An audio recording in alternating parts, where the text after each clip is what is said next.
வணக்கம் நண்பர்களே. சத்யநாராயணன் கங்காராம் சர்நேமை கொஞ்சம் ஒரு 30 செகண்டுக்கு அப்புறமா அது என்னன்றதை பார்க்கலாம். இவரால் மிகப்பெரிய பிரச்சனை உருவாயிருக்கு. பலரும் அதாவது என்னன்னா பூகம்பம் அப்படிங்கிற மாதிரி ஆயிருக்கு, அதிர்வலைகள் ஆயிருக்கு காங்கிரஸ் கட்சிக்குள்ள.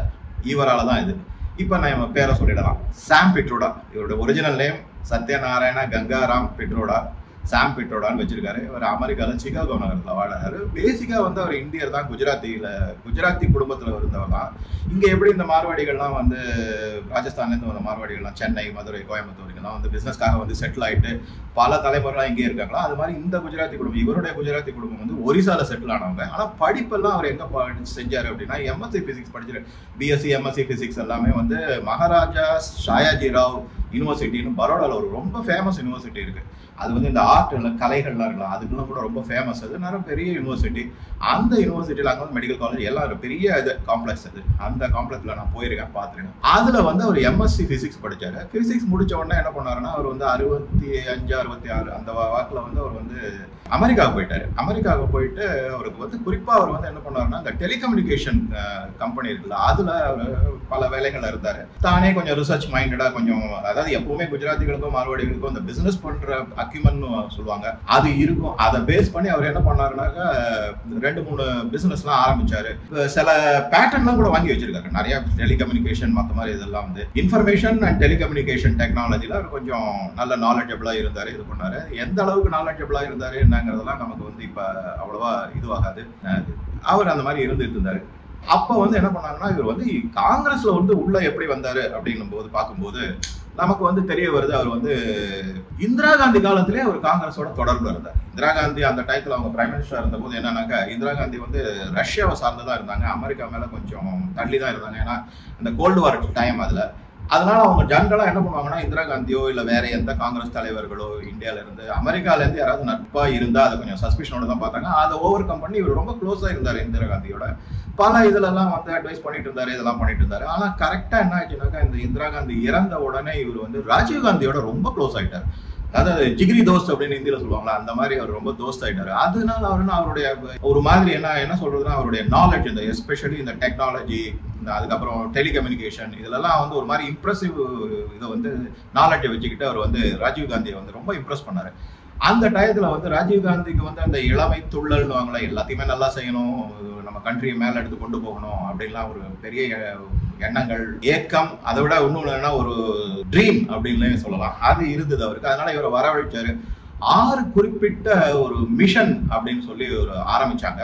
அதுல குறிப்பா என்னன்னா இன்ஃபர்மேஷன் டெக்னாலஜி, டெலிகம்யூனிகேஷன், அது 2வது டெய்ரி ப்ராடக்ட்ஸ், அதாவது பால் பண்ண சமாஜம், அந்த மாதிரி இதுல வர்கீஸ் குரியன் ஆனந்த்ல அமுல் ஆரம்பிச்ச போதே ஒயிட் ரெவல்யூஷன் வந்தாச்சு, அது ஒண்ணு.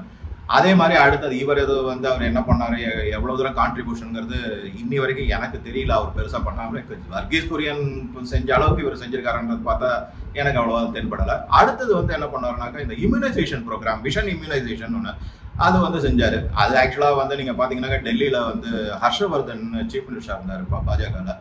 அவர் தான் அதை இந்த எஸ்பெஷலி இந்த போலியோ வேக்சின் உலக லெவல்ல பாராட்டக்கூடிய வேலைகள் செஞ்சிருக்காருன்னு சொல்லுவாங்க. அது இன்னைக்கு நீங்க கூகுள்ல பார்க்கலாம்.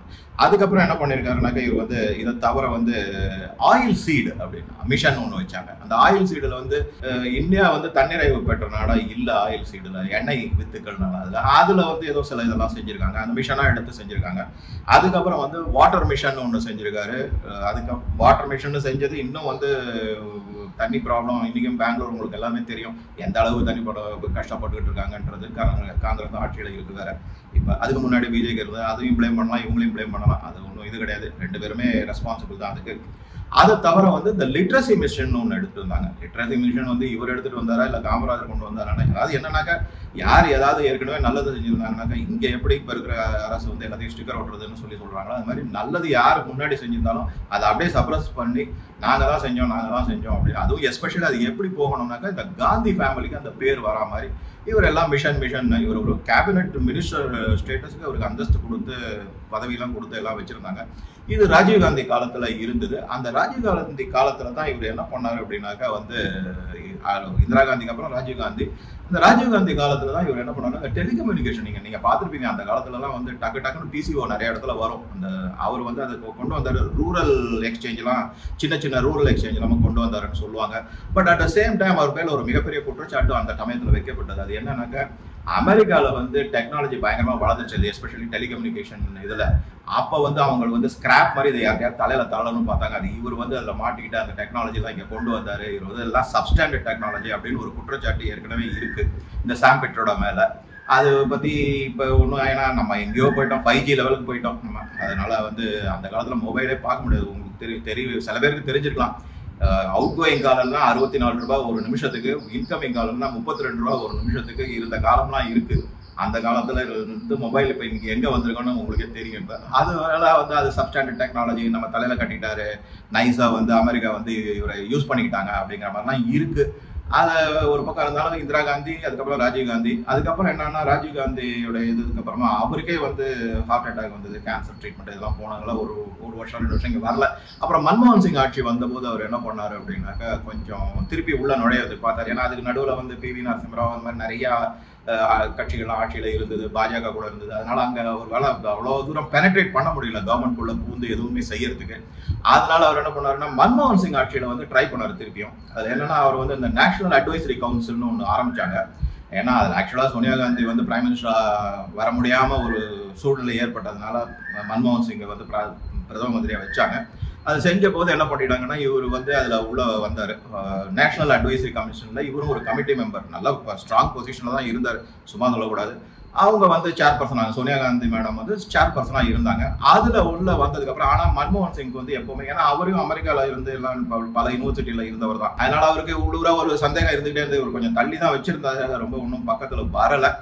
இது இவருடைய பேக்ரவுண்ட். ஓகே, இப்ப அதுக்கப்புறம் என்ன ஆயிருக்கு அப்படின்னா, இந்த ராகுல் காந்தியோட ஒரு எந்த லெவல்லையும் ஒரு, அதாவது ராஜீவ் காந்திக்கு எப்படி ஜிகிரி தோஸ்துன்னு சொன்னாமா, இப்ப வந்து டபுள் ஜிகிரி தோஸ்துங்கிற மாதிரி ராகுல் காந்தியோட இருக்காரு. என்ன நல்லா வருது அப்படின்னா, இது எப்ப பார்த்தாலும் ஏதோ சரி ஓகே, இப்ப 82 வயசு ஆகுது. ஏதோ இப்ப நான் வந்து 4 நாளைக்கு முன்னாடி தான் வந்து இந்த இன்ஹெரிட்டன்ஸ், அதாவது சொத்து வரி சொல்றாங்களா, சொத்து வரின்றத விட அது வந்து அது சந்ததியினருக்கு போகக்கூடிய சொத்துக்கள், அதுல வந்து 50% நாங்க எடுத்துக்கணும், அமெரிக்காலலாம் இருக்கு அப்படின்லாம் பேசி ஒரு பெரிய கான்ட்ரவர்சி. அதை வந்து சரியான விதத்துல மோடி அவர்கள் யூஸ் பண்ணிட்டாங்க தேர்தல் பிரச்சாரத்துல. இப்ப வந்து அதை பத்தி பயங்கரமான சர்ச்சைகள், அலசல்கள் எல்லாம் வந்து நடந்துகிட்டு இருக்கு.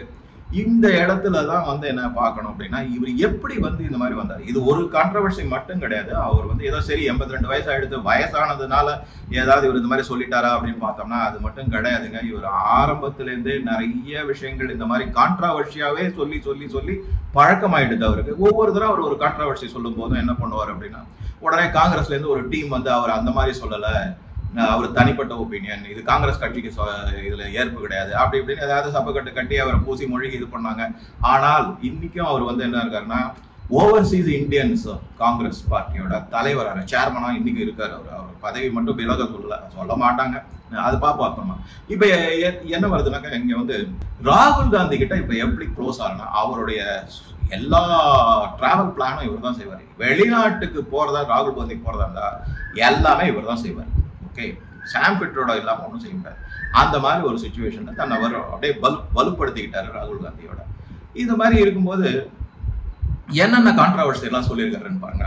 இது வந்து நான் சொன்னது வந்து இந்த சொத்து வரி, அதை பத்தி நம்ம சொன்னோம். சொத்து வந்து கணக்கெடுப்பேன், ராகுல் காந்தி தான் நான் வந்து எல்லாத்தையும் கணக்கெடுப்பேன், எல்லாருக்கும் ஈக்விட்டபிள் டிஸ்ட்ரிபியூஷன் அதை செய்வேன் அப்படி இப்படிலாம் சொல்லியிருக்காரு இல்லையா. அதை எல்லாருக்கும் பகிர்ந்து கொடுத்துருவேன் அப்படின்னு. அது யாருக்கிட்ட இருந்து வாங்குவாரு, யாருக்கிட்ட பகிர்ந்து கொடுப்பாருங்கிறது வந்து நமக்கு தெரியாது. நம்ம ஏற்கனவே பல வீடியோல சொல்லியிருக்கேன் நான்.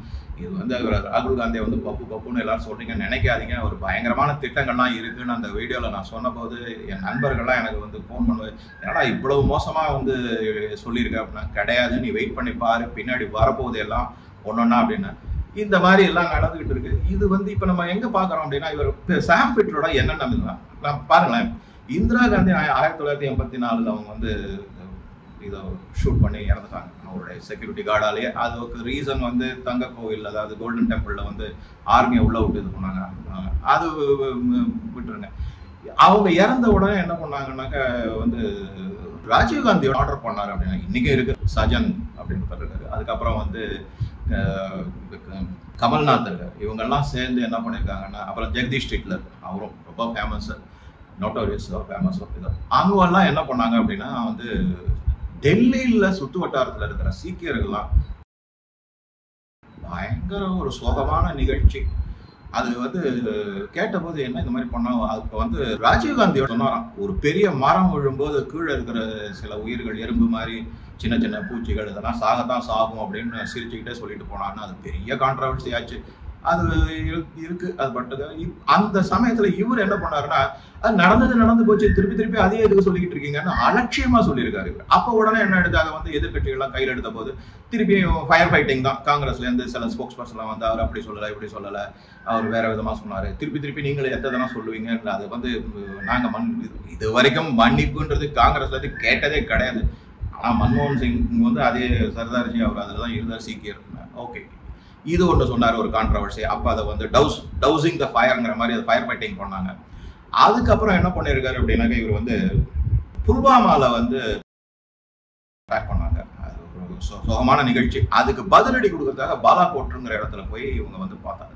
நம்ம பிளேன்லாம் போய் சர்ஜிக்கல் ஸ்ட்ரைக் நடந்தது 2019 முன்னாடி, அதாவது 18 எண்டில். அங்கே அதை வந்து இவர் சஸ்பெஷன் பண்ணார். அவர் எப்படி சஸ்பெஷன் பண்ணாருன்னா, முதல்ல வந்து ராணுவ வீரர்களையே சந்தேகமாக பார்த்தாரு, பயங்கரமாக ஸ்டேட்மெண்ட்லாம் கொடுத்தாரு. இதெல்லாம் செய்யவே இல்லை, இவங்களுக்குலாம் அந்த சாமர்த்தியமே போராது அப்படிங்கிறாங்க. பாலாகோட்டில் ஸ்ட்ரைக்கே நடக்கலை அப்படின்னாரு. இதை பற்றி எந்த இன்டர்நேஷ்னல் நியூஸ் பேப்பரோ இல்லை ஊடகங்களோ தெரிவிக்கலை, அதனால இது வந்து ஃப்ராடு, எலெக்ஷனுக்காக செஞ்சது அப்படின்னு ஒரு ஸ்டேட்மெண்ட் கொடுத்தாரு. அதுக்கப்புறம் வந்து என்ன பண்ணாருனாக்கா, இது ரொம்ப முக்கியமான இது வந்து என்னன்னா, இந்த சுதீந்திர குல்கர்னின்னு ஒரு பிஜேபியில் ஒரு பெரியவர் இருந்தார். அவர் அத்வானிக்கு ரொம்ப க்ளோஸாக தான் இருந்தார். அவர் ஒரு புஸ்தகம் வெளியிட்டார். ஆனால் அவர் என்ன பண்ணிட்டாருன்னா, இந்த பிஜேபியில் அவர் வந்து நிறைய உட்புத்து பண்ணுறாருன்னு சொல்லிட்டு அவரை பிஜேபியிலேருந்து சஸ்பெண்ட் பண்ணி வெளில தள்ளிட்டாங்க.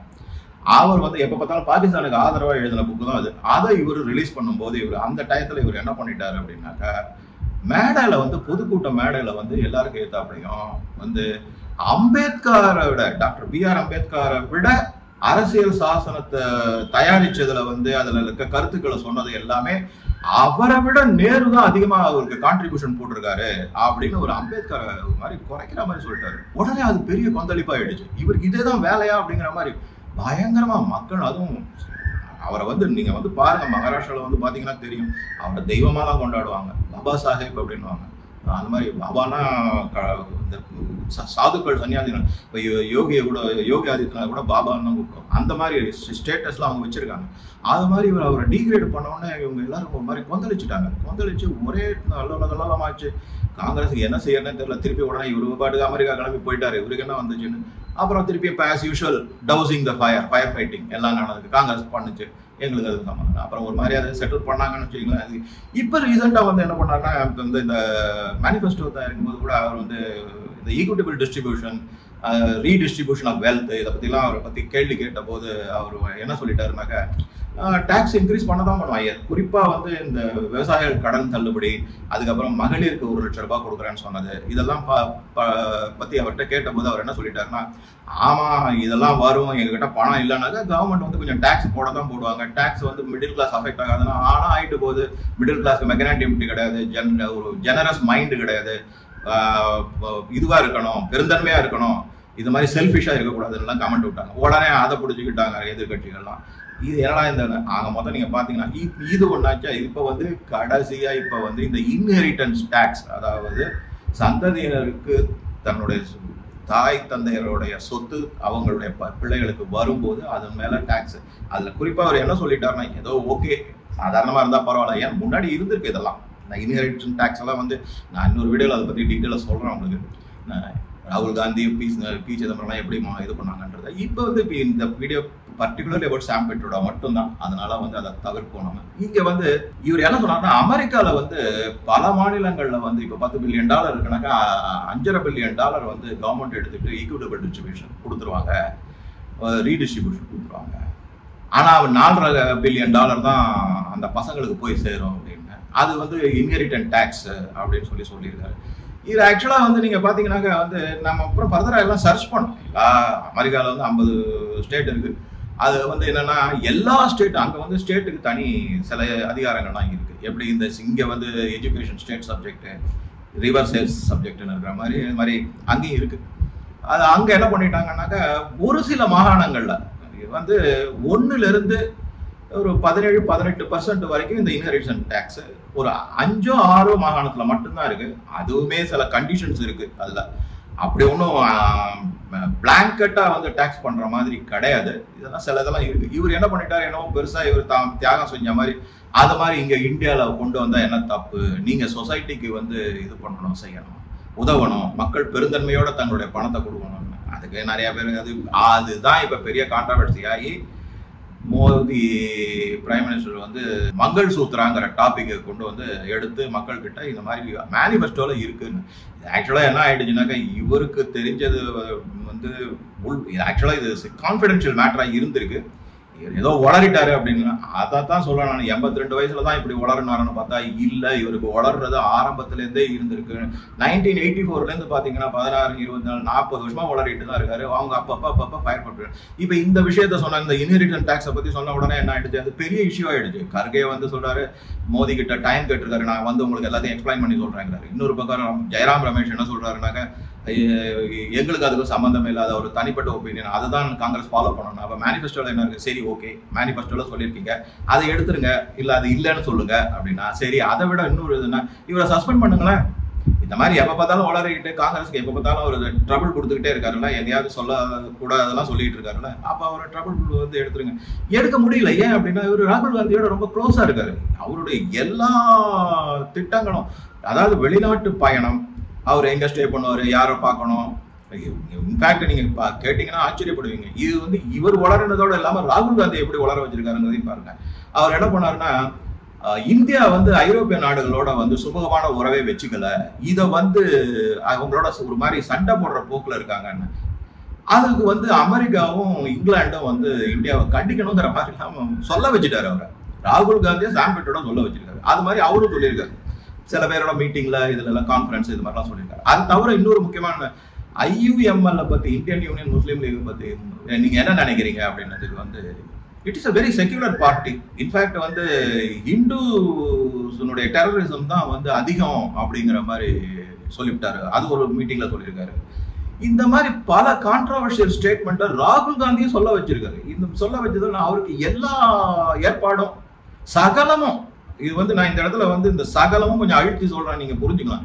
அந்த மாதிரி இவர் வந்து இருக்கிறதுனால இவரை வந்து காங்கிரஸ்குள்ளேயே இருக்கிற வந்து யாராலையும் இவரை பகச்சிக்க முடியல, வெளியில தள்ள முடியல. எல்லாரும் இவர் ஒரு மாதிரி சகிச்சுக்கிட்டு இருக்காங்க. ஆனா இந்த மாதிரி எப்ப பார்த்தாலும் ஒரு கான்ட்ரவர்சி வரும்போதோ, பிரச்சனை வரும்போதோ இவரை வந்து இது பண்றாங்க. இதுதான் சாம் பிட்ராவுடைய ஸ்டோரி இன்னைக்கு. நன்றி, வணக்கம். உங்க கருத்துக்களை பதிவிடுங்க.